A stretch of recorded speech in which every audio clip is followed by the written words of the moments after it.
Ukraine official says Russia massing forces around a key city in the country's east.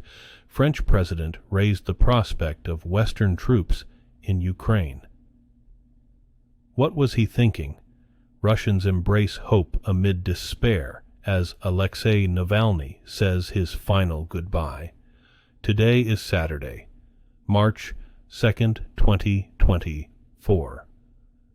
And this is the Dunkley Report, International News.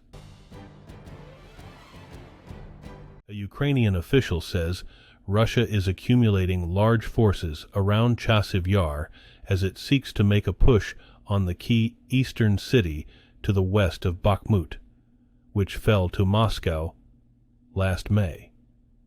Troops from a tank unit defending that direction say they face constant attacks with Russia, sending wave after wave of infantry and a variety of artillery and drones, and cannot match the firepower and personnel that Russia is able to use against them.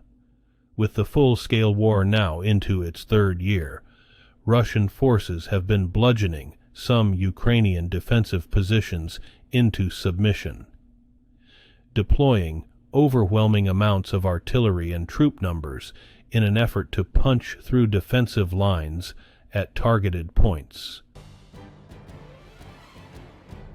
French President Emmanuel Macron appears isolated on the European stage after saying he could not rule out the possibility of Western troops being sent to Ukraine.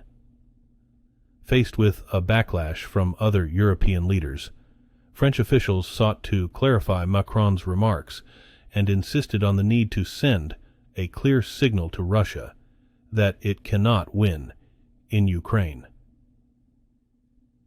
France's defense minister said the discussion about possibly sending Western troops to Ukraine centered on using them for demining and military training operations away from the front lines.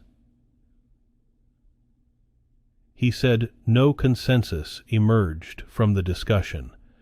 The Kremlin warned that if NATO sends combat troops, a direct conflict between the alliance and Russia would be inevitable. The final images of Russian opposition leader Alexei Navalny are tinged with deep despair for many of his compatriots. Navalny was in an open casket with red and white flowers heaped around him.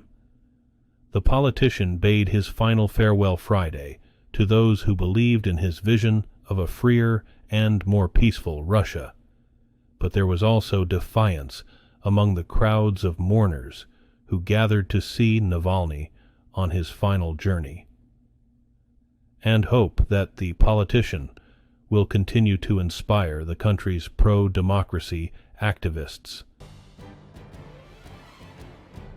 Officials say a fire at a shopping mall in Bangladesh's capital killed at least 43 people and injured dozens of others.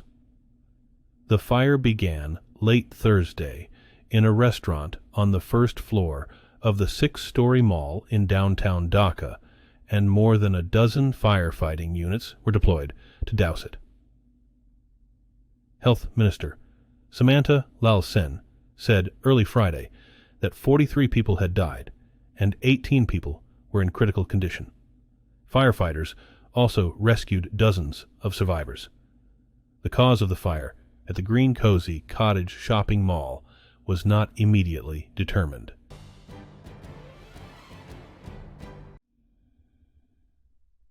The United Kingdom is poised to hold its first election in 5 years in a country battered by the cost of living crisis, the fallout from Israel-Hamas conflict, and deep divisions over how to deal with migrants and asylum seekers crossing the English Channel from Europe on small inflatable boats. The most likely time for the election is in the autumn, according to the Institute for Government, a London-based think tank.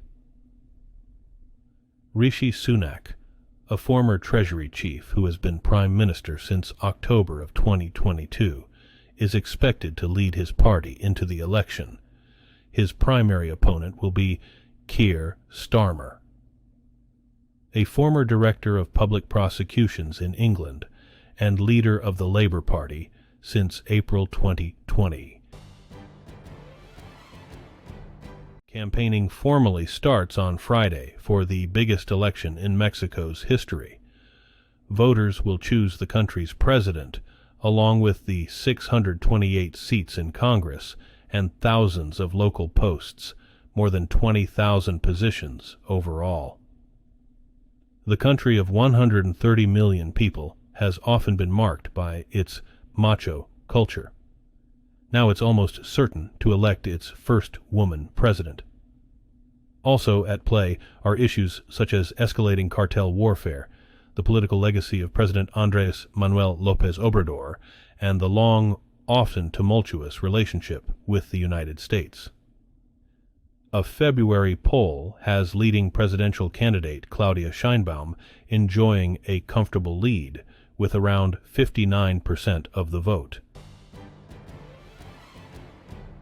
A Turkish official has rejected allegations by a human rights group that Turkey bears responsibility for some of the abuses and possible war crimes carried out mostly against Kurdish residents in Syria. Human Rights Watch said in a 74-page report released Thursday that the alleged abuses were committed by Turkish forces and also by Ankara-backed armed factions in areas they control in northern Syria. But a senior Turkish Foreign Ministry official denied the accusations on Friday, insisting that the report by the New York-based watchdog did not reflect the realities on the ground and ignored Turkey's security concerns.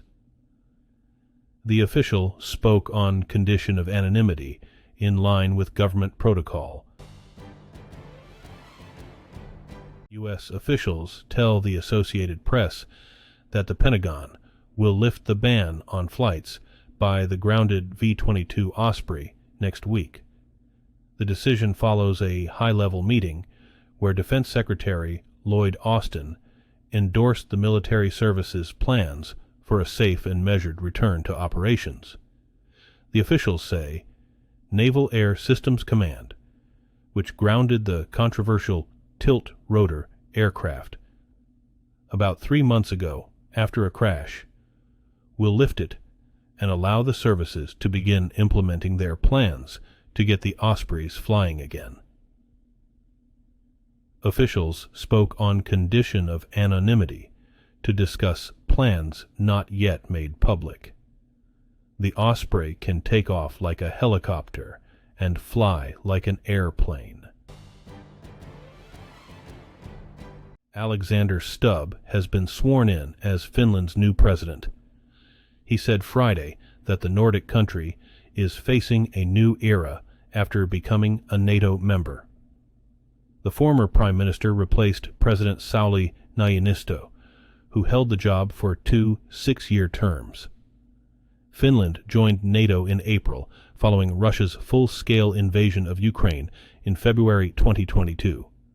Finland has the military alliance's longest land border with Russia and is one of the most active European providers of military and civilian aid to Ukraine. The President of Finland holds executive power and also commands the military. A veteran British political disruptor has won a special election in a heavily Muslim town in northern England following a contest that has been mired in chaos and controversy and dominated by the war in Gaza.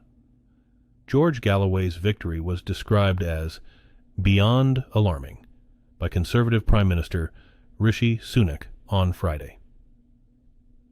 Sunak warned that British democracy was being targeted by extremists. The 69-year-old Galloway swept to victory in Thursday's contest by winning almost 40% of the vote in the parliamentary seat of Rochdale. Galloway took aim in his victory speech at Labour Party leader Keir Starmer.